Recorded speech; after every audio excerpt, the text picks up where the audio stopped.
Hi, Far Sign, Aries, Leo, and Sagittarius. This is your Gem in-year tarot reader. So, Far Sign, alamin natin kung ano ang iyong love reading. Salamat sa panonood at pagsuporta sa ating channel. Just a reminder, Far Sign, this is a general reading, so this may or may not resonate with you, so don't take it personally. This is just a guide na pwede mong makonsider kung sakaling ma-encounter mo ang ganitong sitwasyon. Fire sign, Aries, Leo, and Sagittarius, give me your energy. Fire sign, give me your love energy. Aries, Leo, and Sagittarius, give me your main energy. Love reading. Fire sign, give me your main energy sa iyong love situation. Okay. You have camera, reminiscing, keepsake, perception, learn from the past, make memories. Maybe you're moving on from the past, you're reminiscing someone from the past, you're learning from the past. So alamin natin, ano ang involved sa iyong energy, sa main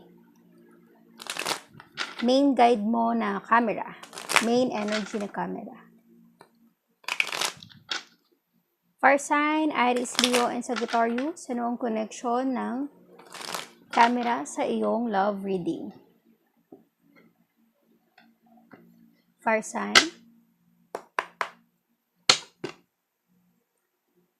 You have 9 of Wands, 8 of Swords, and Page of Cups. So there's a fire sign involved with Wands, Aries, Leo, and Sagittarius. There's an air sign with 8 of Swords, Gemini, Libra, Aquarius, and a water sign with Cups, Cancer, Scorpio, Pisces. Fire sign I'm seeing here, you're still hoping for someone na bumalik sa buhay mo. Parang you're still holding on. Diba?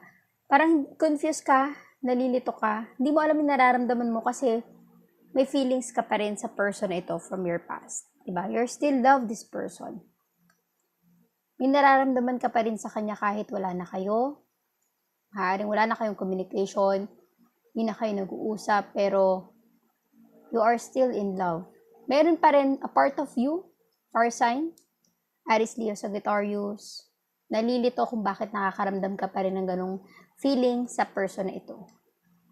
Di mo alam kung anong gagawin para makalet go or makalimutan siya.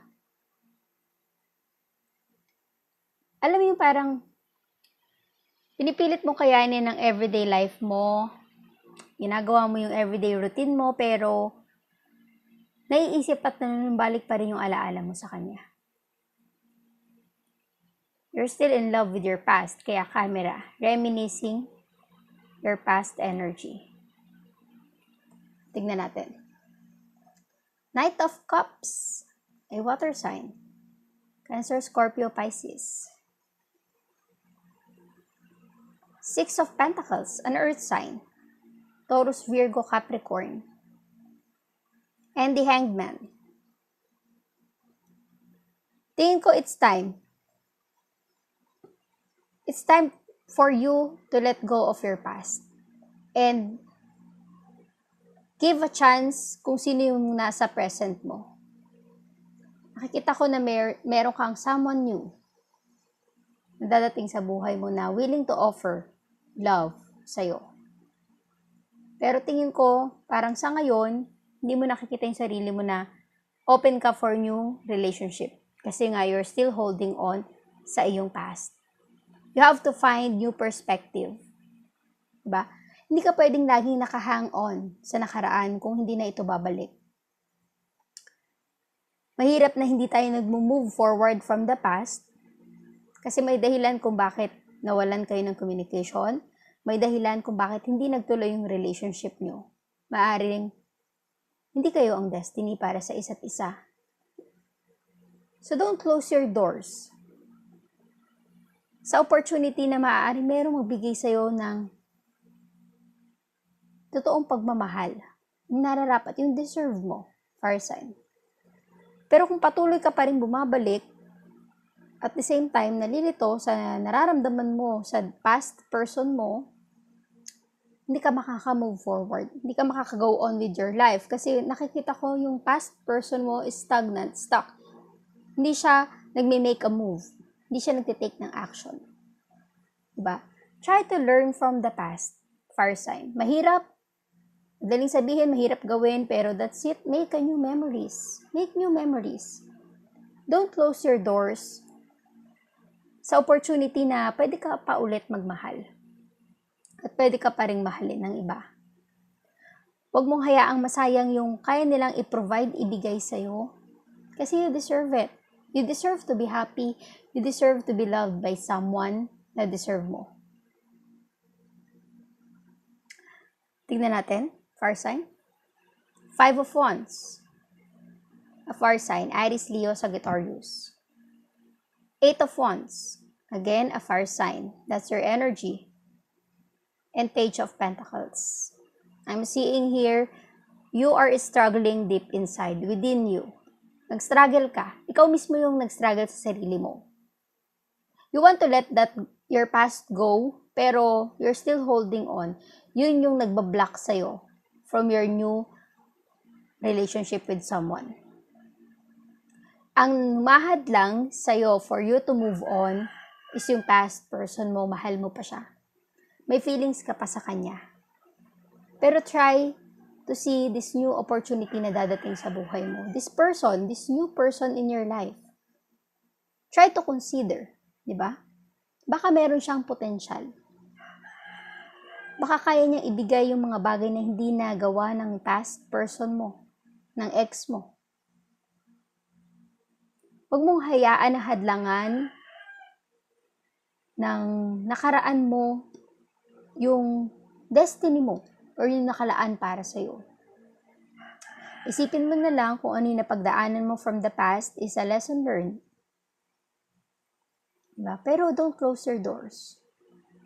Siguro, ikaw lang makakapagsabi if it's time to move on. It's time to let it go. Fire sign. Aries, Leo, Sagittarius. Ikaw lang ang parang pumipigil sa sarili mo to let go of the past. Alamin natin ang masasabi ng angel guide for your energy. Fire sign, Aries, Leo, and Sagittarius. Tignan natin ang maibibigay ng angel guide. There's a success. I'm seeing here, soon, you will come out and move on from the past. It's up to you. Like I've said, nasa sayo ang final decision. Kung kaya mo bang i-let go yung nakaraan, nasa sayo yan. Decision mo yan, fire sign. Dahil ikaw nakakaalam when it is the right time to move on, to let it go. Or you will still hold on. And it's a yes. Try to consider the advice and message for you. Maaaring makatulong ito sa napagdadaanan mo sa ngayon. Alamin natin ang masasabi ng oracle guide for your energy, fire sign. Aries, Leo, and Sagittarius. Ano ang mabibigay mong advice or message for fire sign? Aries, Leo, and Sagittarius, give me your energy for fire sign.